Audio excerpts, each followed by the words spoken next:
ஜீவாட்டுடைய பார்வையாளர்களுக்கு வணக்கம். இன்றைய நேர்காணலில் திராவிட இயக்க சிந்தனையாளர் ஆய்வாளர் வல்லம் பஷீர் அவர்கள். தொடர் வணக்கம். வணக்கம். பாட்டாளி மக்கள் கட்சியினுடைய நிறுவனர் டாக்டர் ராமதாஸ் தன்னுடைய பிறந்தநாள் விழா கொண்டாட்ட நிகழ்வில் வன்னியர்களுக்கான இடஒதுக்கீடு குறித்து அந்த அரசியல் குறித்து வல்லமையாக அவர் பேசுவது போல பேசியிருக்கிறாங்க. வழக்கமாக திராவிட கட்சிகள் நோக்கி எழுப்புவாங்க, திமுகவை நோக்கி இன்னும் கொஞ்சம் வீரியமாகவே எழுப்புவாங்க. இதில் ஒரு கூடுதலாக ஒரு படி மேலே சென்ற ஒரு வார்த்தையை பயன்படுத்தியிருக்கிறார்.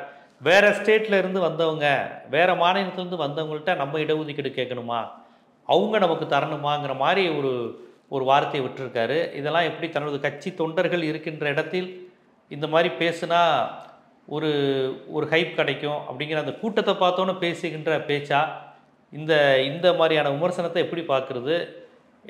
ஒரு கலைஞர் அவர்களும் சரி, ஸ்டாலின் அவர்களும் சரி, நீண்ட நெடிய காலமாக தமிழ்நாட்டு அரசியலுக்கு சொந்தக்காரர்களாக இருக்கிறார்கள். அவர்களை போய் வேறு மாநிலத்திலேருந்து வந்தவங்க, நீங்கள் நாங்கள் இந்த மாநிலத்தை சேர்ந்தவங்க, நாங்கள் உங்கள்கிட்ட கேட்டுக்கிட்டு இருக்கேன் அப்படிங்கிற மாதிரி பேசுவதெல்லாம் எப்படி அந்த தொண்டர்களை ப்ரொவோக் பண்ணி விடுன்னு நினைக்கிறீங்க? ராமதாஸ் ஒன்றும் புதிதாக இந்த செய்தியை பேசிவிடவில்லை. சில நாட்களுக்கு முன்பு 10,000 பேர் கூட இருக்க மாட்டாங்க, அவங்க நம்ம ஆட்சி பண்றாங்க, இதெல்லாம் வேறு மாநிலத்தில் நடக்குமான்னு பேசினவர் தான் ராமதாஸ். அந்த 10,000 பேர் கூட இல்லாதவர்கள் என்று சொல்வது ஒரு பின்தங்கிய சமூகம், சிறுபான்மை சமூகம் என்பதை குறித்துத்தான் அவர் அப்படி நேரடியான விமர்சனத்தை வைத்தார். அதுதான் சார் தமிழ்நாட்டினுடைய சிறப்பு. மத சிறுபான்மையினராக இருப்பவரும் சாதி சிறுபான்மையினராக இருப்பவரும் இங்கே அதிகாரத்தில் இருக்க முடியும் என்கிற அந்த அடித்தளத்தை பெரியாரும் அண்ணாவும் உருவாக்கி இருக்கிறாங்கல்ல, அதுதான் தமிழ்நாட்டினுடைய சிறப்பு. தமிழ்நாட்டினுடைய தன்மையே தெரியாம நீங்க அரசியல் பண்ணிக்கிட்டு இருக்கிறீங்கிறத உங்களுடைய பேச்சுக்கள் வெளிப்படையாக உணர்த்துது. இன்னொன்று, ராமதாஸ் இதை மட்டும் பேசல நேற்று தன்னுடைய பிறந்த நாள்ல. அதுக்கு முன்னாடி ஒரு செய்தியை சொல்லணும். அவருக்கு பிறந்த நாள் வாழ்த்தை முதலமைச்சர் மிகுந்த கண்ணியத்தோடு நேற்று தெரிவித்திருந்தார். அதற்கு நன்றி தெரிவித்துத்தான் அவர் நேற்றைக்கு அப்படி பேசினார் என்றுதான் நான் புரிந்து கொள்கிறேன். முதலமைச்சர் தனக்கு ஒரு பிறந்த நாள் வாழ்த்தை அனுப்பியிருக்கிறார்.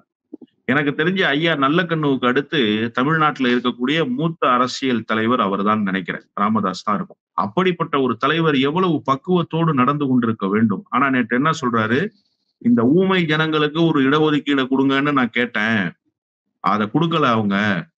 இப்போ அந்த ஊமை ஜனங்கள் 2 மாசத்துல பேச போறாங்க. எப்படி பேசுவாங்கன்னா, அண்டம் கிடுகிடுக்க அதிகாரம் குடைசாய பேச போறாங்க அப்படின்ற. அப்ப இதனுடைய சாராம்சம் என்ன நான் புரிஞ்சுக்கிறேன் அப்படின்னா, என்னுடைய அரசியல் புரிதல் எப்படியாக இருக்கிறதுன்னா, ஒரு கலவர சூழலை மீண்டும் வட மாவட்டத்தில் உருவாக்குவதற்கு ராமதாஸ் தயாராகி கொண்டிருக்கிறார். அதைத்தான் அவர் பேச்சில் இருந்து வெளிப்படுத்துகிறார் என்று நான் புரிந்து கொள்கிறேன். போராட்ட வடிவங்கள் இங்க வேற வேற விதமா இருக்கு சார். ஜனநாயக வழியில் போராடுபவர்களை யாரும் தடுப்பதற்கு இங்கே தயாராக இல்லை. அது தடுக்கப்படவும் கூடாது. எல்லாருக்கும் உரிமை இருக்கிறது.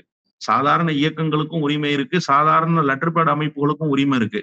நீங்க ஒரு பெரிய கட்சியை நடத்துறதாக, ஒரு சமுதாயத்துக்கான கட்சியை நடத்துறதாக நீங்கள் அடையாளப்படுத்திக் கொள்கிறீர்கள், உங்களுக்கு அந்த உரிமை இருக்கு. ஆனா நீங்க என்ன சொல்லி வீதிக்கு வர்றீங்கன்றதுல மிக முக்கியமான செய்தியும் பொருளும் அடங்கி இருக்கு. ஊமை ஜனங்களை நான் பேச வைக்கிறேன், 2 மாதத்துல அண்டம் கிடுகிடுக்கும் அப்படின்னா, நீங்க ஒரு கலவர சூழலை அந்த ஊமை ஜனங்களை வைத்து, அவர் சொன்ன பாஷையிலேயே நான் சொல்கிறேன், அவர் அப்படித்தான் சொன்னார், அந்த ஊமை சனங்களை வைத்து ஒரு கலவர சூழலை உருவாக்க பார்ப்பது என்பது ஒரு தலைவருக்கு உண்டான பண்பா? ஒரு தலைவர் பேச வேண்டிய செய்தியா இது? இன்னொன்னு, நீங்க என்ன சொல்றீங்க, எனக்கு கேவலமா இருக்கு, உங்ககிட்டலாம் நான் கோட்டையில இடஒதுக்கீடு கொடுன்னு கேட்கணுமா? என்னுடைய மண் இது, என்னுடைய பூமி இது, நான் இங்க இருந்துகிட்டு உன்கிட்ட கேட்கணுமா அப்படின்றது.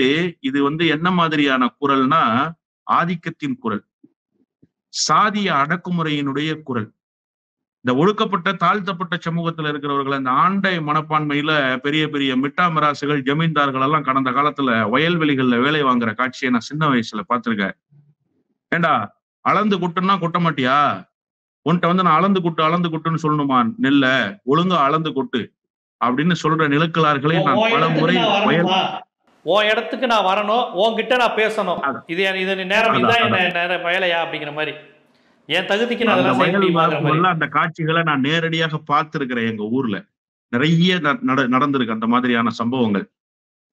அது மாதிரியான துணியான பேச்சு தான் சார் இது.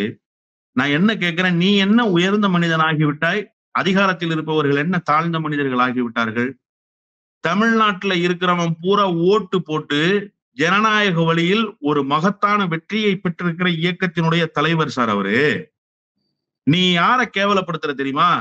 ஒட்டுமொத்தமாக வாக்களித்திருக்கிற மக்கள் இருக்கிறாங்கல்ல, அவங்கள நீ அவமானப்படுத்துற. மக்கள் அப்படி பார்த்து வாக்களிக்கல. நீ எல்லாம் ஒரு ஆளா அப்படின்னு, நீ எல்லாம் வரக்கூடாதுன்னு தான் அவங்களுக்கு ஓட்டு போட்டான். மக்கள் எப்படி ஓட்டு போட்டான்னா, நீ எல்லாம் ஒரு ஆளான்னு பார்த்து ஓட்டு போடல. ராமதாஸ் மாதிரி ஆள்லாம் வந்துடக்கூடாது, நீ எல்லாம் ரேஸ்ல நீங்க 2 வந்து பேரும் தானே இருந்தீங்க. ரேஸ்ல இருந்தீங்களே, நீங்க ஒண்ணும் தலைமறைவாளியா, நீங்க தான் நின்னீங்க. ஆனா மக்கள் யாரை தேர்ந்தெடுத்தாங்க? ஆமா, மக்கள் யாரை ஏற்கிறார்கள் என்பது. அதனால தான் தமிழ்நாட்டினுடைய தன்மை தெரியாமலேயே பேசி கொண்டிருக்கிறார் ராமதாஸ். இதுல இன்னும் குறிப்பா இன்னொரு செய்தி, இவ்வளவு வீர ஆவேசமா பேசி அந்த ஊமை சனங்களை நீங்க உசுப்பேத்துற வேலையை செய்றீங்க, கொஞ்சமாவது அறிவுபூர்வமா பேச வேண்டாமா? பீகார்ல இந்த இடஒதுக்கீட்டுக்கு ஒரு மக்கள் தொகை கணக்கெடுப்பு, சாதிவாரி கணக்கெடுப்பு நடத்தினாங்க சார். உச்சநீதிமன்றம் தடை விதிச்சிச்சு சார். நான் கேட்கிறேன், ராமதாஸ் அறிவுபூர்வமாக விவாதிப்பதற்கு தயாராக இருக்கிறாரா? நீங்க மக்கள் தொகை கணக்கெடுப்பையும் சாதிவாரி கணக்கெடுப்பையும் மாநில அரசு நடத்த முடியுமா சார்? மாநில அரசுட்ட புள்ளியியல் துறைன்னு ஒரு துறை இருக்கா? மாநில அரசு கட்டுப்பாட்டுல இருக்கா? ஒருவேளை ஒரு சென்செக்ஸ அப்ராக்சிமேட் சென்சஸா ஒரு சர்வேவா எடுக்கிறோம்னே வச்சுக்கோங்க, அளவுகோலா வச்சுக்கிட்டு, நாளைக்கு இது எடுக்கப்பட்டது சர்வே, இது எடுக்கிறதுக்கான அதிகாரம் மாநில அரசுக்கு கொடுக்கப்படலைன்னு ஒன்றிய அரசு நீதிமன்றத்தினுடைய படிக்கட்டுக்கு ஏறினா, நிச்சயமாக நீதிமன்றங்கள் ஒன்றிய அரசுக்குத்தான் சார்பாக இருக்கும். காரணம் என்னன்னா, இதற்கான அதிகாரங்கள் அரசியலமைப்பு சட்டத்தில் ஒன்றிய அரசுக்குத்தான் கொடுக்கப்பட்டிருக்கு. மக்கள் தொகை கணக்கெடுப்பையும் ஒன்றிய அரசு தான் நடத்த முடியும். அதை மையமாக கொண்டு சாதிவாரி கணக்கெடுப்பையும் அவங்க தான் நடத்த முடியும். பீகார்ல நிதிஷ்குமார் கூட்டணி ஆச்சு சார். இப்ப கூட அனைத்து கட்சி கூட்டத்துல கோரிக்கை வச்சாரு, சாதிவாரி கணக்கெடுப்பு நடத்தணும்னு சொன்னாரு. அதற்கு முன்பு நேரடியாகவே மேடையில் மோடியை வச்சுக்கிட்டே சொன்னாரு சார். 3வது முறையாக மோடி அவர்கள் அதிகாரத்துக்கு வருவார். எலெக்ஷனுக்கு முன்னாடி சொன்ன செய்தியை சொல்றேன். அதிகாரத்துக்கு வருவார். 2 விஷயத்த நான் நேரடி வேண்டுகோளா வைக்கிறேன். இந்த அக்னிவீர் திட்டத்தை, ராணுவத்தில் ஆள் சேர்க்கிற திட்டத்தை கைவிடுங்க. இன்னொன்று, சாதிவாரி கணக்கெடுப்பை நீங்கள் நடத்துங்கள். இந்த 2ஐயும் நீங்கள் நடத்துவதற்கு உங்களிடத்துல நான் வேண்டுகோள் விடுக்கிறேன்னு பீகாரினுடைய பாட்னா மேடையில வச்சுக்கிட்டு பேசினார் சார் அவரு. ஏன் அவர் முதலமைச்சர் தானே அன்னைக்கு, அவர் நடத்தி இருக்கலாமே கணக்கெடுப்ப. எதற்காக ஒன்றிய அரசுட்ட வைக்கிறார்? ஒன்றிய அரசுக்கு தான் சார் அதிகாரம் இருக்கு. அதிலும் குறிப்பா இன்னொரு செய்தி நான் கேட்கிறேன், நீங்க சொல்றீங்களா ஒன்ட்டெல்லாம் கோட்டையில வந்து நான் மனு கொடுக்கணுமா, ஒன்ட்டெல்லாம் நான் கேட்கணுமான்னு. உங்களை போன்ற பிற்படுத்தப்பட்ட சமூகத்தை சேர்ந்தவர் தானே பிரதமர். அந்த பிரதமருக்கு கீழே தானே சார் இயங்குது புள்ளியியல் துறை. இன்னொன்னு தெரியுமா உங்களுக்கு? புள்ளியியல் துறை யாருடைய கட்டுப்பாட்டுல இருக்குன்னா பிரதமருடைய கட்டுப்பாட்டுல இருக்கு. அதுக்கு தனி அமைச்சர் கிடையாது. இங்க எப்படி உள்துறை முதலமைச்சருடைய கட்டுப்பாட்டுல இருக்கோ, அது போல அந்த புள்ளியியல் துறை என்பது பிரதமரினுடைய நேரடி கட்டுப்பாட்டில் இயங்குகிற ஒரு துறை. பிரதமர் தான் அதுக்கு அமைச்சர். அப்படிப்பட்ட பிரதமர் சாதிவாரி இடஒதுக்கீட்டுக்கு சாதிவாரி கணக்கெடுப்பு தான் மூலதனமாக இருக்கிறது. நீங்க சாதிவாரி கணக்கெடுப்பு நடத்துங்கன்னு உங்க பிரதமர்கிட்ட கேளுங்க. ஏன் உங்க மகன் சொன்னாரு, 25 தொகுதியை எங்களுக்கு கொடுத்திருந்தீங்கன்னா தமிழ்நாடு பேரு பட்ஜெட்ல இடம் பெற்றிருக்கும்னாரு. இப்ப போய் கேளுங்க. உங்களோட கூட்டணியில நாங்க இருந்தோம், வன்னிய மக்கள் எல்லாம் உங்களுக்கு ஓட்டு போட்டிருக்கோம், நாங்க தான் வன்னிய மக்களினுடைய சோல் ப்ரொப்பரேட்டர், உங்க தேசிய ஜனநாயக கூட்டணியில அங்கம் வகிச்சிருக்கோம். இப்ப கூட அவமானப்பட்டு வந்தோம் விக்கிரவாண்டி இடைத்தேர்தல் உங்களுக்காக போய் நின்று. எனவே எங்களுக்கு அந்த இடஒதுக்கீடு வேணும், நீங்க அந்த கணக்கெடுப்பு நடத்துங்கன்னு பிரதமர்கிட்ட கோரிக்கை வைங்க. அதான் 25 சீட் இல்லையே. உங்களுக்கு துணிச்சல் இருக்கா? அவருக்கு 25 சீட் கொடுத்தாதான் மோடிட்ட பேசுவாரு. கொடுக்கலன்னா ஸ்டாலின்ட்ட மட்டும் தான் அவர் கேட்பாரு. எனவே இந்த அரசியலை மக்களுக்கு தெளிவுபடுத்தி விடக் கூடாது என்பதற்காகவே அவர்களை உணர்ச்சி வயப்படுத்தி அவர்களை கலவர போக்குக்கு தூண்டுகிற வேலையை ராமதாஸ் செய்யறார். ராமதாஸ் இன்னமும் அதே மனநிலையில் தான் இருக்கிறார். அன்னைக்கு என்ன மனநிலையில் இருந்தாரோ அந்த மனநிலையிலிருந்து கொஞ்சமும் மாறவில்லை. இவரு பிள்ளைய டாக்டர் படிக்க வச்சிருவாரு, பேரம்பேத்திய வெளிநாடுகளுக்கு சென்று படிக்க வச்சிருவாரு. இவர் சொல்ற அந்த ஊமை ஜனங்களாக இருக்கக்கூடிய வன்னிய மக்கள் ரோட்ல சாதி வெறியோடு சுத்தணும், கலவரத்துல ஈடுபடணும், சாதி கலவரங்கள் நடக்கணும், குடிசைகள் கொளுத்தணும், அவன் கேஸ் கோர்ட்டு ஜெயிலுன்னு அலையணும். இவங்க சோபஸ்டிகேட்டடான ஒரு லைஃப் லீட் பண்ணுவாங்க. இதைத்தான் இத்தனை ஆண்டு கால அரசியலில் ராமதாஸ் செய்திருக்கிறார். அதையே மீண்டும் செய்ய போகிறேன் என்பதை தன்னுடைய வயோதிகமான பிறந்த நாள், நேற்றைக்கு அவருக்கு இருந்த பிறந்த நாள் என்பது அவருக்கு, அதான் தான் சொல்லிட்டேன் சார், ஐயா நல்லக்கண்ணுவுக்கு அடுத்த சீனியர் லீடர் தமிழ்நாட்டுல அவரு. நேற்று அவருடைய பிறந்த நாள். நீங்க தமிழ்நாட்டுக்கு எவ்வளவு முக்கியமான செய்திகளை சொல்லி இருக்கணும். நீங்க ஊமை சனங்கள்னு சொல்றவங்களுக்கு எவ்வளவு முக்கியமான செய்திகளை நீங்க சொல்லி இருக்கணும். இன்னொன்று, இந்த இடஒதுக்கீடு 10.5%. ஏன் உங்களுக்கு அதிமுக அரசினுடைய முடிவு காலத்தில் அறிவிக்கப்பட்டாங்களே, அது செல்லுமா செல்லாதான்னு உங்களுக்கு தெரியாதா? ஏன் நீங்க சமூக நீதிக்கான இயக்கம் என்று சொன்னால் அதிமுக தான் அன்னைக்கு தூக்கி கொடி பிடிச்சுதானே எல்லா ஊர்லயும் போய் ஓட்டு கேட்டீங்க. அதன் விளைவாகத்தானே உங்களுக்கு இன்னைக்கு கிடைச்சிருக்கிற சட்டமன்ற உறுப்பினர்கள் அதிமுக கூட்டணியில. உங்களுடைய சட்டமன்ற பிரதிநிதித்துவம் அதிமுகவினுடைய கூட்டணியில கிடைச்சது தானே சார். நீங்க தானே 10.5 விழுக்காடு இடஒதுக்கீட்டை கொடுத்துட்டாங்கன்னு தூக்கி சுமந்து போனீங்க. கடைசியில் என்ன ஆச்சு? அந்த 10.5% ஆபத்து வந்ததா இல்லையா? இதற்கு முழு காரணம் யார் சார்? திமுகவா அதிமுகவா? உங்களுக்கு இடஒதுக்கீடு தருகிறேன் என்று சொல்லி உங்களை ஏமாற்றியது யார்? அதிமுகவா திமுகவா? அதிமுக தானே சார் செய்தது. இந்த இடஒதுக்கீடு இன்றைக்கு இருக்கக்கூடிய பிற்படுத்தப்பட்ட இடஒதுக்கீட்டை அமல்படுத்தியது யார்? திமுக தானே. திமுக இடஒதுக்கீடு கொடுத்ததனுடைய விளைவுதான் நீங்க 10.5% அதிகமானோர் வன்னியர்கள் அதுல பயன்பெறாங்கன்னு போக்குவரத்து துறையினுடைய அமைச்சர் மாண்புமிகு அண்ணன் சிவசங்கர் சட்டமன்றத்துல பேசினார. நீங்க பதில் பேசுறீங்களா? உங்க சட்டமன்ற உறுப்பினர்கள் ஏதாவது பதில் பேசுறீங்களா? புள்ளி விவரங்களோடு சொன்னார. நீங்க வன்னியர் சமூகத்தை சேர்ந்தவங்களே சொன்னாங்க. வன்னியர் சமூகத்தை சேர்ந்தவங்களே நீ 10.5 கேட்டேன்னா நம்ம ஆல்ரெடி 13-14% இருக்கோமே, வாங்கிட்டு இருக்கோமே, 10.5 குறைஞ்சிராதான்னு வன்னியர் சமூகத்தை சேர்ந்தவங்க சொன்னாங்க. எனவே இது குறித்தெல்லாம் பேசாத ராமதாஸ் மீண்டும் மீண்டும் ஒரு கலவர சூழலை உருவாக்குகிற சார். தமிழ்நாட்டுல 2 கட்சிகள் இப்போது தமிழ்நாட்டினுடைய பொது அமைதிக்கு ஆபத்து ஏற்படுகிற வகையில் இயங்குகிற கட்சிகளாக இருக்கிறது. அது என்னவோ காரணம் தெரியல, 2 கட்சிகளும் ஒரே கூட்டணியில இருக்காங்க. ஒண்ணு பாரதிய ஜனதா, இன்னொன்னு பாமக. இந்த 2 கட்சிகளுக்கும் என்ன நோக்கம்னா தமிழ்நாட்டினுடைய சட்ட ஒழுங்குக்கு பேராபத்தை ஏற்படுத்த வேண்டும், தமிழ்நாட்டினுடைய பொது அமைதிக்கு ஒரு ஆபத்தை ஏற்படுத்த வேண்டும். அதற்கான பேச்சாகத்தான் சார் நேற்று பேசியிருக்காரு. ஒரு முதிர்ச்சியான தலைவர் அப்படி பேசுவாரா சார்? அப்படி பேசுவதற்கான தேவை இப்போது இருக்கிறதா? வழக்கு நீதிமன்றத்தில் இருக்கிறது. ஒன்றிய அரசு கிட்ட பேசி அறிவுபூர்வமாக நீங்கள் செய்ய வேண்டிய விஷயத்த நான் போராட்டத்துக்கு தூண்டுகிறேன் என்கிற பெயரால் அண்டம் கிடுகிடுக்க போகுது, அப்படியே அதிகாரம் குடை சாய போகுது, அப்படிலாம் பேசுவது என்பது அந்த மக்களை உணர்ச்சி வசப்படுத்தி அந்த மக்களை தேவையற்ற ஒரு வழியில் பயணிப்பதற்கு தயார்படுத்துகிற ஒரு வேலையை ராமதாஸ் செய்திருக்கிறார். ராமதாஸ் இனியும் இது போன்ற பேச்சுக்களை பேசுவதை நிறுத்திக் கொள்வதுதான் அவருடைய வயதுக்கு மரியாதையாக இருக்கும். ஏன்னா ராமதாஸ் போன்றவர்கள்லாம் இன்னைக்கு அம்பலப்பட்டு போயிட்டாங்க. தமிழ்நாட்டினுள்ள ராமதாசனுடைய நிலைமை என்னன்றது எல்லாருக்கும் தெரியும். பட்ஜெட்லயே ராமதாஸ் ஒரு கருத்தை சொல்றாரு, அன்புமணி ராமதாஸ் ஒரு கருத்தை சொல்றாரு. பட்ஜெட்ல தமிழ்நாடு புறக்கணிக்கப்பட்டதுன்னு ஒரு அறிக்கையை கொடுத்துட்டாரு ராமதாஸ். முதல்ல நீங்க அப்பாவும் பிள்ளையும் பேசி ஒரு முடிவுக்கு வாங்க, அப்புறமா நீங்க இடஒதுக்கீடு 10.5% கேட்கறதெல்லாம் முடிவு பண்ணிக்கலாம். பட்ஜெட்ல தமிழ்நாடு இடம்பெறாதது நீங்க கொடுத்த அறிக்கை. தமிழ்நாடு இடம்பெறாததுக்கு காரணம் 25 சீட்டு கூட எங்களுக்கு கொடுக்கல, கொடுத்திருந்தா தான் இடம்பெறுங்கிறது உங்க பையனுடைய ஸ்டேட்மெண்ட். எந்த ஸ்டேட்மெண்ட் கரெக்ட்? உங்க கட்சியினுடைய ஸ்டேட்மெண்ட் எது? உங்க ஸ்டேட்மெண்ட் உங்க கட்சியோடதா இல்ல உங்க மகனுடைய ஸ்டேட்மெண்ட் உங்க கட்சியோடதா? அந்த முடிவுக்கு நீங்க முதல்ல வந்துட்டு அதுக்கப்புறமா அண்டம் கிடுகிடுக்கிற போராட்டத்துக்கு நீங்க வரலாம். காமெடி பண்ணிட்டு சுத்துறாரு சார் ராமதாஸ்.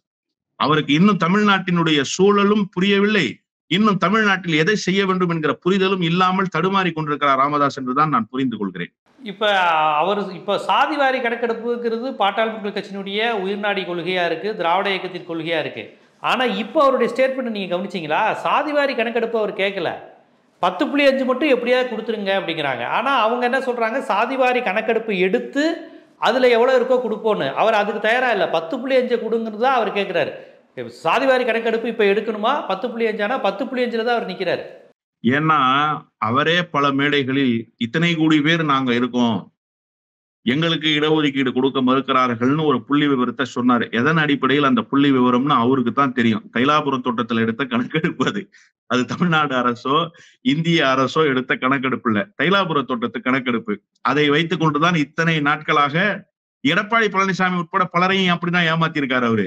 எங்க ஆளுங்க வன்னியர் எவ்வளவு பேர் இருக்காங்க தெரியும்ல, நாங்க 3 கோடி வன்னியர்கள் இருக்கோம், நாங்க 4 கோடி வன்னியர்கள் இருக்கோம்லாம் சொல்லிலாம் அவர் கோடி கணக்குல கணக்கை காட்டியிருக்கிறாரு. எடப்பாடி பழனிசாமி சொல்லுவாரா 1.5 லட்சம் தொண்டர்களை கொண்டிருக்கிற இயக்கம் அப்படின்பாரு.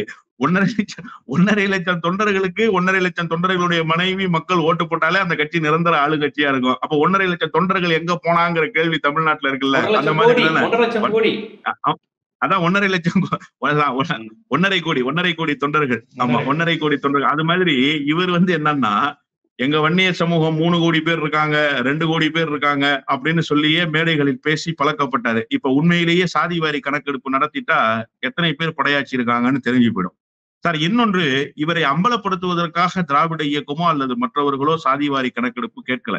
நம்ம அந்த அரசியல் சமூக நீதிக்கான கோரிக்கை அது.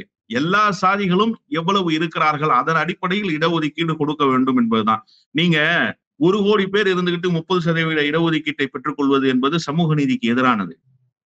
சில பேர் 50 லட்சம் பேர் இருப்பான், அவனுக்கு வெறும் 3.5% இடஒதுக்கீடு தான் கிடைக்கும். நான் இந்த சமூகம் அந்த சமூகம் குறித்து பேசல, பொதுவாக சமூக நீதி பார்வையை சொல்கிறேன். எனவே முழுமையாக ஒரு சமூக நீதி அந்த கோட்பாடு வெற்றி பெற வேண்டும் என்று சொன்னால், அது உண்மையிலேயே மக்களுக்கு பயன் தரக்கூடியதாக இருக்க வேண்டும் என்று சொன்னால், முதல்ல நீங்க எடுக்க வேண்டியது சாதி வாரி கணக்கெடுப்பு தான். இன்னொன்னு, அப்பதான் சார் அந்த இடஒதுக்கீட்டு ஸ்ட்ராங்கா இருக்கும். அந்த இடஒதுக்கீட்டுக்கு ஆபத்து வராம இருக்கு. நாளைக்கு நீதிமன்றம் கேட்பாங்கல்ல, எதன் அடிப்படையில் நீங்க இந்த இடஒதுக்கீட்டை கொடுத்தீங்க, சென்சஸ் புள்ளி விவரம் உங்கள்கிட்ட இருக்கான்னு நீதிமன்றம் நாளைக்கு கேட்டா, நீதிமன்றத்துல நீங்க என்ன பதில் சொல்வீங்க? ஒரு அரசு பதில் சொல்கிற இடத்துல இருக்கு சார் நீதிமன்றத்தினுடைய படிக்கட்டுகள் ஏறி. நாளைக்கு நீதிபதிகள் கேள்வி கேட்பாங்க. கேள்வி கேட்கிற போது அரசு சார்பில் பதில் சொன்ன, ஆமாங்க ஐயா, நாங்க இத்தனை விழுக்காடு இருக்கிறோம்னு சொல்லி புள்ளி விவரங்களை எடுத்திருக்கிறோம், இந்த சமூகம் இத்தனை விழுக்காடு இருக்காங்க, அதை மையப்படுத்தி இத்தனை விழுக்காடு நாங்க இடஒதுக்கீட்டு கொடுத்திருக்கிறோம் அப்படின்றது அப்பதானே நீங்க நீதிமன்றத்துல போய் சொல்ல முடியும். அப்பதானே சார் அது நிரந்தரமாகும். வெறுமனே வாய் வார்த்தைக்காக எடப்பாடி பழனிசாமி சொன்னதை போல 10.5% கொடுத்துட்டு நாளைக்கு 10.5% கூட எலிஜிபிலிட்டி இல்லாத ஒரு சூழல் உருவாகும் என்று சொன்னால், அது எவ்வளவு பெரிய ஆபத்தை ஏற்படுத்தும் இடஒதுக்கீட்டுக்கு. இடஒதுக்கீட்டு கொள்கைக்கே எதிராக அமையுமே நீதிமன்றத்தினுடைய நகர்வுகள். அதை யார் போய் சரி செய்யறது? எனவேதான் நாம தொடர்ந்து சாதிவாரி கணக்கெடுப்பை கேட்கிறோம். ஆனா ராமதாஸுக்கு அதுல அச்ச உணர்வு இருக்கு. எங்க தங்களுடைய எண்ணிக்கை முழுவதுமாக வெளிப்பட்டு விடுமோ என்கிற அந்த உணர்வோடு அவர் அது குறித்து பேசாமல் அடுத்த கட்ட நகர்வுக்கு போகிறார். சார், வன்னிய மக்களுக்கு எதிரானவர்களாக இங்கே எல்லோரையும் கட்டி எழுப்புகிற அரசியலை ராமதாஸ் செய்கிறார். இங்க யாரும் அந்த மக்களுக்கு எதிரானவர்கள் அல்ல. அந்த மக்களை உண்மையிலேயே அரசியல் வயப்படுத்தாமல், அரசியல் ரீதியாக அவர்களை தயார்படுத்தாமல், பக்குவப்படுத்தாமல், அவர்களை வெறும் கலவர நோக்கத்துக்காகவே ராமதாஸ் பயன்படுத்துகிறார் என்பதுதான் குற்றச்சாட்டை தவிர, வன்னிய மக்களிடத்துல உண்மையிலேயே ராமதாஸ் சொன்னதை போல ஊமை ஜனங்கள் தான் சார். பல மாவட்டங்களில் வன்னிய சமூகத்தினுடைய மக்கள் விளிம்பு நிலை மக்களாகத்தான் இருக்கிறார்கள். அவர்கள் வன்னியர்கள் தானே, பெரும்பாலும் வன்னியர்களால் தான் நக்சல்பாரி அமைப்பே உருவாச்சு. விழுப்புரம், தருமபுரி, கடலூர், திருப்பத்தூர், வேலூர் பகுதியில் மக்களாகத்தான் அந்த மக்கள் இருக்கிறாங்க. இன்னும் ஒருபடி மேல சொல்ல போனா, ராமதாஸ் போன்றவர்கள் அவர்களுக்கு சாதி உணர்வு தான் மானம், சுயமரியாதைன்னே கத்துக் கொடுத்துருக்காங்க. வன்னியர்களை பொறுத்தவரை மான அவமானம் என்னன்னா, தான் வீட்டுல இருக்கிறவங்க வேற சாதியில கல்யாணம் பண்ணிடக்கூடாது, இதான் அவங்களுக்கு இருக்கிற மான அவமானம்னு அவர்களுக்கு ராமதாஸ் போன்றவர்கள் கற்பித்திருக்கிறார்கள். அதனுடைய விளைவுதான் இந்த தருமபுரி படுகொலைகள் போன்ற சம்பவங்கள் எல்லாம். எவ்வளவு பெரிய படுகொலைகள் எல்லாம் நடந்தது, அதெல்லாம் நம்ம பார்த்திருக்கிறோமே. இன்னொன்னு, நம்ம சாதி பத்தி எவனாவது தப்பா பேசிட்டா அவனுக்கு தர்க்க ரீதியா, கருத்தியல் ரீதியா பதில் சொல்லணும்னு அவர்களை வார்ப்பிக்காம அவன் வீட்டை கொளுத்தணும்னு வார்ப்பிச்சவர் ராமதாஸ் தான். நீங்க இந்த விஷயத்துல பல சாதிய தலைவர்கள் தங்களுடைய சமூகத்தை அரசியல் வயப்படுத்தி இருக்கிறாங்க. நான் இந்த தலைவர் அந்த தலைவர்லாம் சொல்ல விரும்பல. அந்த சமூகத்தை அரசியல் ரீதியாக கூர்மைப்படுத்துகிற வேலையை செஞ்சிருக்காங்க. ஆனா அவர்களை அரசியல் ரீதியாக தயார்படுத்தாமல் அவர்கள் உணர்வுகளை தூண்டி அரசியல் செய்கிற வேலையை மட்டுமே ராமதாஸ் செய்திருக்கிறார். அதனுடைய வெளிப்பாடுதான் இப்ப அறிவுபூர்வமாக அவர் அந்த மக்களை தயார்படுத்தாமல் உணர்வு பூர்வமாக அந்த மக்களை தயார்படுத்துகிற வேலையை மீண்டும் மீண்டும் செய்து கொண்டிருக்கிறார் என்கிற அந்த சூழல். ஆனா இவர் கேட்கிற சாதிவாரி கணக்கெடுப்பு ஒன்றிய அரசு எடுக்கணும், ஆனா ஒன்றிய அரசு எடுக்க மாட்டேங்குது. கர்நாடகா ஒரு முறை முயற்சி செஞ்சதுன்னு சொன்னாங்களே, கர்நாடகாவில் ஒரு தொகுப்பு கம்பார்ட்மெண்ட்டாக ரிசர்வேஷன் கொடுக்க கர்நாடகா தனியாக ஒரு முயற்சி செஞ்சுன்னு சொன்னாங்களே. பாமக கூட அடிக்கடியே ரோல் மாடலாக காமிக்கும் கர்நாடகாவில் நடந்துச்சு அப்படின்னு. அது ஒரு முறையான புள்ளிவிவரம் இல்லையா? அதுக்கும் தான் நீதிமன்றங்கள் தடை விதிச்சிருக்கு. இப்போ பீகார் விஷயத்துல நீதிமன்றங்கள் கர்நாடகா இஷ்யூவையும் சேர்த்து தான் இந்த அட்வொகேட் ஜெனரல் வாதாடினாரு. பீகார் அரசினுடைய ஏஜி பேசுகிற போது, வாதத்தை முன்வைக்கிற போது நீதிமன்றத்துல கர்நாடகா இஷ்யூவையும் சேர்த்து தான் வச்சாரு. கர்நாடகா இஷ்யூக்கு ஏற்கனவே ஒரு தற்காலிக தடை விதிச்சிருக்கிறோங்கிற செய்தியை நீதிபதிகள் வெளிப்படுத்தினாங்க. அதுவும் இம்ப்ளிமெண்ட் ஆகல. இம்ப்ளிமெண்ட் பண்ணாங்க, அதை இடைக்கால தடை மூலமா நிறுத்தி வச்சாங்க. அதன் பிறகு இப்போ ஒட்டு மொத்தமா இந்திய ஒன்றியம் முழுமைக்குமே அதை நிறுத்தி இருக்கு சார் நீதிமன்றத்தினுடைய உத்தரவுகள். நீங்க யூனியன் டெரிட்டரியில கூட இப்ப அந்த மாதிரியான திட்டங்களை செயல்படுத்த முடியாது, அந்த மாதிரியான கணக்கெடுப்புகளை நடத்த முடியாது. முன்னாடி யூனியன் டெரிட்டரியில ரொம்ப நுட்பமான அரசியல் அதுக்குள்ள ஒளிந்திருக்கு. துணைநிலை ஆளுநர்கள் ஒப்புதல் அளித்தால் யூனியன் டெரிட்டரியே நடத்தலாம்னு ஒரு சட்டம் இருந்தது.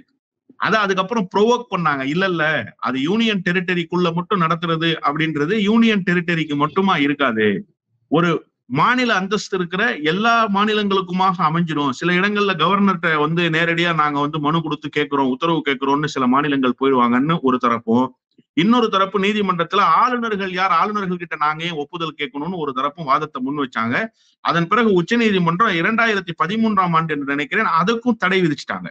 யூனியன் டெரிட்டரியும் அந்த கணக்கை எடுக்கக்கூடாது, யூனியன் டெரிட்டரியும் அந்த சென்சஸ் எடுக்கக்கூடாது, ஒன்றிய அரசிடம் மட்டும்தான் அதற்கான அதிகாரம் இருக்கு என்பதை 2013 நீதிமன்றங்கள் உறுதி செய்திருக்கு. எனவே மாநிலங்கள் எடுக்கவே முடியாது என்பதுதான் நீதிமன்றத்தினுடைய தீர்ப்பு. ஒன்றிய அரசு கையில தான் சார் அந்த புள்ளியியல் துறை இருக்கு.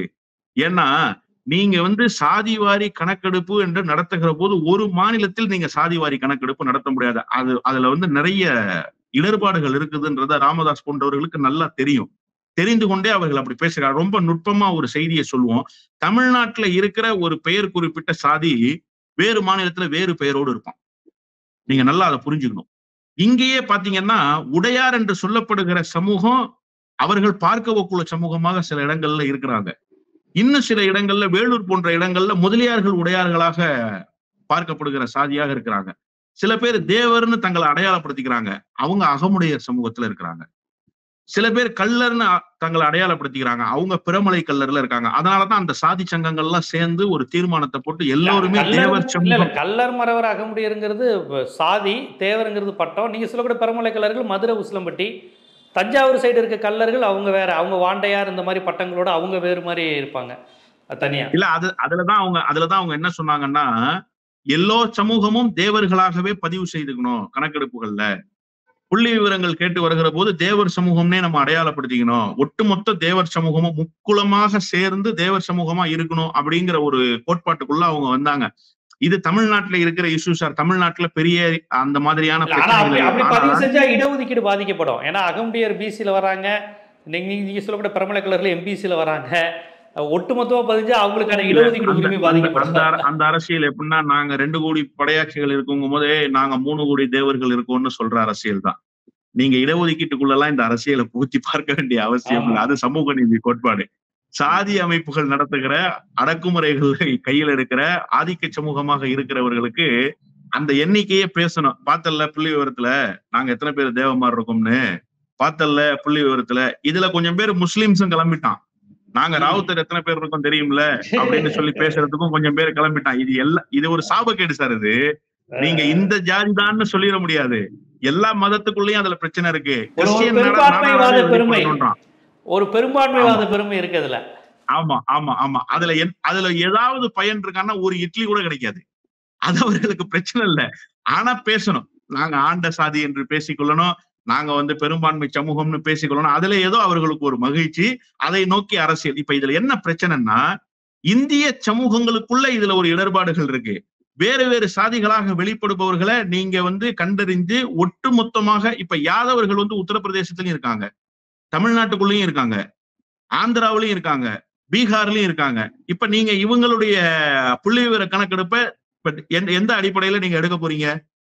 இதெல்லாம் யார் செய்ய முடியும்னு கேட்டா புள்ளியியல் துறை தான் செய்ய முடியும். அவங்க சில கணக்கு வழக்குகள் வச்சிருக்கிறாங்க, இப்படித்தான் எடுக்கணும்ன்ற நடைமுறைகள் வச்சிருக்கிறாங்க. இன்னும் மாநில அரசுக்கு அந்த உரிமை கொடுக்கப்பட்டாலும் அதை வரையறை செய்வதற்கு குறைஞ்சபட்சம் ஒரு 3 ஆண்டு காலம் தேவைப்படும் சார். நீங்க கொடுத்தோன்னுமே உடனடியா நேரடியா போய் சாதிவாரி கணக்கெடுப்பு எடுத்துட முடியாது.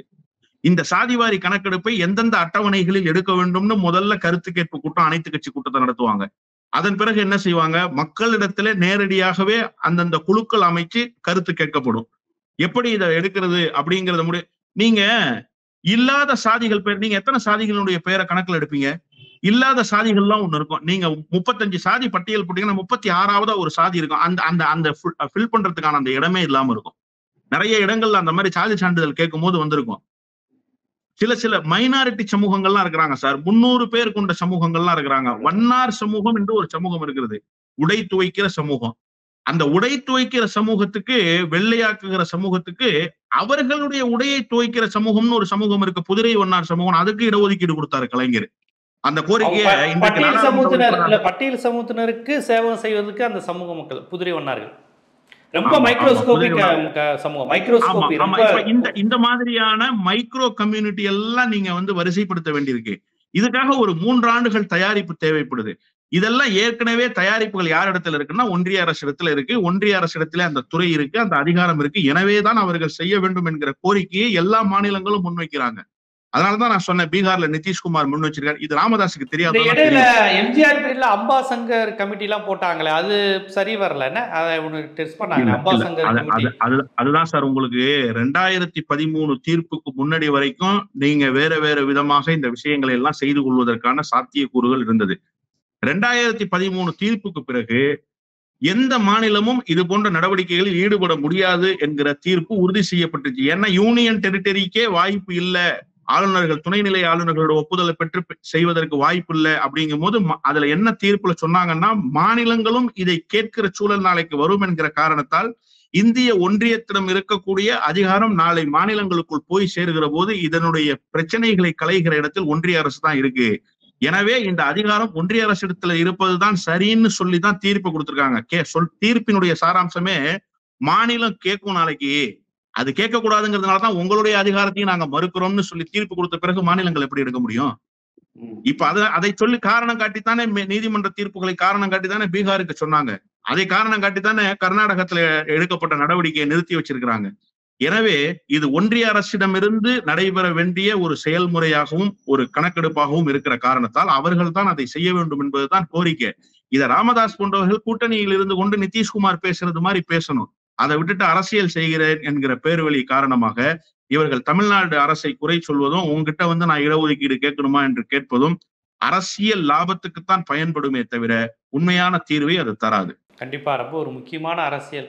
ஒரு சமூக நீதி அரசியலை ஒரு சமூக நீதி இயக்கத்திடம் பேசுவதையே ஒரு ஆண்டை மனநிலையில் பேசலாமா அப்படிங்கிறத உங்களுடைய திராவிடியன் ஐடியாலஜிலேருந்து விளக்கியிருக்கீங்க. அது மட்டும் இல்லாமல் ஆந்திராவிலிருந்து வந்தவர்கள் ஆனால் இந்த பரப்புரையை அவங்க தொடர்ச்சியாக செஞ்சுக்கிட்டே இருக்கிறாங்க. அவங்க தமிழர்கள் இல்லை அப்படிங்கிற பரப்புரை அறிஞர் அண்ணா வரையும் சொல்லி பெரியாரை சொன்னாங்க, அப்புறம் அண்ணா கலைஞர் வரையும் சொல்லிக்கிட்டு இருக்கிறாங்க. ஆனால் இது தமிழ்நாட்டு மக்களிடம் இந்த பரப்புரை வந்து ஒருபோதும் எடுபட்டது இல்லையே. இந்த பிரச்சாரம் வந்து எனக்கு தெரிஞ்சு ஒருபோதும் எடுபட்டதில்லை. நேரடியாக பெங்களூரிலிருந்து வந்தவர் தான் நான் என்கிற அடையாளத்தோடு தான் வந்தார் ஜெயலலிதா. யாருக்காவது இப்ப இருக்கிற இந்த 2K கிட்ஸ்ன்னு சொல்றாங்கல்ல, 2000க்கு பிறகு வந்தவங்களுக்கு கூட இந்த அரசியல் தெரியும். ஜெயலலிதா அம்மையாரினுடைய தாயார் எங்கிருந்து வந்தார், அவர் எங்கிருந்து வளர்ந்தார், என்ன நடந்ததுங்கிறதெல்லாம் எல்லாருக்கும் தெரியும். அவங்களை யாராவது புறக்கணிச்சிட்டாங்களா? கன்னடக்காரங்கன்னு யாராவது சொல்லிட்டாங்களா? இல்லையே. எம்ஜிஆர் யாரு, அவருடைய பின்புலம் என்ன, எம்ஜிஆரினுடைய அரசியல் எப்படிப்பட்ட அரசியல், எங்கிருந்து வந்தார் என்பது இன்றைக்கு இருக்கிற அரசியல் செயல்பாட்டாளர்கள் அத்தனை பேருக்கும் தெரியும். அவர் யாரு, என்ன, அவருடைய ஹிஸ்டரி என்னன்றதெல்லாம் புறக்கணிச்சிட்டாங்களா? இல்லையே. இன்னொன்று, இவர்களாவது எங்காவது சில இடங்களில் தங்களுடைய அடையாளங்களை காட்டிக் கொண்டிருக்கிறார்கள். நல்லா நீங்க புரிஞ்சுக்கணும். எம்ஜிஆரும் ஜெயலலிதாவும் ஒரு சில இடங்களில் வெளிப்பட்டிருக்கிறாங்க. ஆனா கலைஞர் எங்காவது வெளிப்பட்டிருக்கிறாரா? இல்லையே. அவர் செய்ததை போல தொண்டை தமிழ் சமூகத்துக்கு வேற யாராவது செய்திருக்கிறார்களா? தமிழ் இலக்கியத்துக்கு வேற யாராவது செய்திருக்கிறார்களா? இல்லையே. எங்காவது ஒரு இடத்தில் ஸ்டாலின் வெளிப்பட்டிருக்கார். சார், இந்த மண்ணின் மைந்தன் என்கிற முழக்கமே ஒரு அபத்தமானது. அதை தாண்டி இவர்கள் இந்த மொழி ரீதியாக அல்லது வேறு மாநிலத்திலிருந்து வந்தவர்கள் என்கிற ரீதியாக பேசுகிறதுக்குல்ல, அது எப்ப பேசு பொருள் ஆகும்னு சொன்னா அவர்களே தங்களை வெளிப்படுத்திக்க வேணும். சில பேர் நான் வந்து கன்னடத்திலிருந்து வந்தவன் தான், இங்க வந்தவன், எனக்கு கன்னடம் தான் தாய்மொழின்னு பேசுவான். அவனை நீங்க பேசுங்க, தவறு கிடையாது. நீ எப்படிப்பா உனக்கு கன்னடம் தாய்மொழி, நீ தமிழ்நாட்டுல தானப்பா இருக்க, தமிழ்நாட்டுல தானப்பா அரசியல் செய்யறேன்னு நீ பேசுறதுல பிரச்சனை இல்லை. ஆனா எந்த இடத்திலும் இப்ப நான் கேட்கிறேன், நீங்க வந்து மண்ணின் மைந்தர்கள் முழக்கத்தை முன் வச்சு நாங்க இந்த ஊரு எங்க மண் இது, நான் வந்து உன்கிட்ட இடஒதுக்கீடு கேட்கணுமான்னு கேட்கறீங்க. ஸ்டாலின் எங்கிருந்து வந்தாருன்னு நீங்க நிரூபிக்கிறதுக்கு தயாரா இருக்கீங்களா? கர்நாடகத்திலிருந்து வந்தார் ஜெயலலிதா என்கிற ஆதாரத்தோடு பேச முடியும். ஏன்னா ஜெயலலிதா வெளிப்பட்டு இருக்கிறார், அந்த ஹிஸ்டரி எல்லாருக்கும் தெரியும். கேரளாவிலிருந்து வந்தார் எம்ஜிஆர் என்கிற ஹிஸ்டரி எல்லாருக்கும் தெரியும், பேச முடியும். கலைஞர் எங்கிருந்து வந்தார் என்கிற வரலாறு அங்க நடிகர்களா இருக்கிறாங்க கேரளால. அந்த பிருத்திவிராஜ் எம்ஜிஆருடைய சொந்தக்காரங்க, யாரும் மறுக்கவும் முடியாது, மறைக்க வேண்டிய அவசியம் இல்லை. எம்ஜிஆருடைய சொந்தக்காரங்களா இப்ப சினிமா நடிகர்களா அங்க உருவாகிட்டு இருக்கிறாங்க, அது எல்லாருக்குமே தெரியும். அங்க எம்ஜிஆரே வெளிப்பட்டு இருக்காரு சார். எம்ஜிஆரே தன்னுடைய பின்புலம் என்ன என்பதை வெளிப்படுத்தி பல இடங்களில் வெளிப்பட்டிருக்காரு. நீங்க கலைஞர் எந்த இனத்திலிருந்து வந்தவர் என்று வெளிப்படுத்துங்க. அவர் தமிழினம் இல்ல அப்படின்னு நீங்க சொல்லிட்டீங்கன்னா, கன்னட இனமா அல்லது மலையாளம் பேசுகிற இனமா அல்லது துளு பேசுகிற இனமா, எந்த இனத்திலிருந்து வந்தார்னு நீங்க வெளிப்படுத்துங்க, ஆதாரபூர்வமா சொல்லுங்க. நீங்க கேக்குறீங்கல்ல, உங்ககிட்ட எல்லாம் வரணுமா அப்படின்னு கேக்குறீங்கல்ல, எந்த இனத்திலிருந்து அவர் வந்திருக்கிறார், அவருடைய பின்புலம் என்ன, ஆய்வுக்கு உட்படுத்துங்க.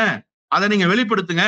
எங்காவது ஒரு இடத்தில் கலைஞர் அப்படி வெளிப்பட்டிருக்கிறார் என்பதையாவது நீங்க சொல்லுங்க. இல்ல அவர் ஒரு இடத்துல இப்படி பேசியிருக்காரு, ஒரு மேடையில இப்படி சொல்லி இருக்கிறாரு அப்படிங்கிற கருத்தையாவது சொல்லுங்க. அதை விடுத்து முழுக்க முழுக்க தமிழ்நாட்டினுடைய மேன்மைக்காக தன்னுடைய வாழ்நாளெல்லாம் செயல்பட்டு இயங்கி எழுதி பேசிய ஒரு தலைவர், தன்னுடைய வாழ்நாள் எல்லாம் இந்த தமிழ் சமூகத்தின் மேன்மைக்காகவே பாடுபட்ட தலைவர், அவருடைய வழித்தோன்றல்களாக இந்த இயக்கத்தை வழிநடத்தக்கூடியவர்கள், திராவிட இயக்கத்தினுடைய முகமாக இருப்பவர்களை எல்லாம் பார்த்து நீங்க இந்த மாதிரியான பேச்சை பேசுவது என்பது ஒரு அருவருக்கத்தக்க பேச்சாக, ஆதாரமற்ற பேச்சாகத்தான் அமையும். இது பேர் அவதூறு சார். இவர் பேசி இருக்கிறதுக்கு பேரு டிஃபேமேஷன் கேஸே இவர் மேல போட முடியும், அவதூறு பரப்புகிறார் என்று சொல்லி. ஆனால் முதலமைச்சர் கண்ணியத்தோடு நடந்து கொள்வார். அப்படிலாம் கேஸ போட்டெல்லாம் இவரை பெரிய ஆள் ஆக கூடாதுன்னு நினைப்பாருன்னு வச்சுக்கோங்களேன். ஆனாலும் நீங்க ஒரு மூத்த தலைவர் ஆதாரபூர்வமாக பேச வேண்டாமா? உணர்ச்சி பூர்வமாக பேசிவிட்டு மேடையில் இருந்து விடைபெறுவதன் மூலமாக என்ன லாபம் கிடைச்சிட போகுது உங்களுக்கு? என்ன அரசியல்ல நீங்க பெற்றுவிடப் போகிறீர்கள்? இதை தொடர்ந்து பேசுவது என்பது தமிழ்நாட்டினுடைய போக்குக்கு பேராபத்தை ஏற்படுத்துகிற ஒரு சூழலாகத்தான் அமையும். கண்டிப்பா. ஒரு சமூக நீதி அரசியலை இப்படியே அணுகுவது என்கின்ற ஆதங்கம் உங்களுடைய நேர்காணல் முழுவதும் எனக்கு தெரிந்தது. ராமதாஸை விமர்சிப்பதை விட சமூக நீதி அரசியல் பேசுகிற நீங்கள் ஒரு வலதுசாரி மனநிலையிலும் அந்த டோன்லையும் பேசுவது என்பது வருத்தமாக இருக்குது அப்படிங்கிற அந்த அரசியலையும் அந்த நுட்பத்தையும் ரொம்ப விரிவாகவே நம்ம ஜீவாட்டுடைய பார்வையாளர்களுக்கு முன் வச்சிங்க. மிக்க நன்றி. நன்றி.